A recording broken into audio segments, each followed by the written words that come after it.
Okay, this is just a quick reminder. First of all, I completely spaced that the 20th would be the inauguration.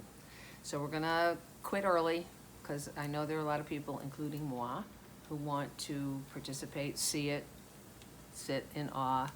So I'll make up for the time in the other 3 sessions. That's number one. Second reminder is, I have a ridiculous amount of ... is your prompt, and that you are bringing to your group on Wednesday. You're not writing it in class, you're bringing it to. And you're spending about 15 minutes, but you know, I was thinking about how I tell you that it has to be 15 minutes and don't make changes. Well, you know what? I don't think that's fair. Make as many changes as you want, but the time that you use in reading should be about 2 minutes, 2.5 minutes, 3 minutes at the most. So time yourself, but don't time yourself writing it, because that's, some people take longer. I mean, I wrote it this time, so I know what I'm talking about, finally.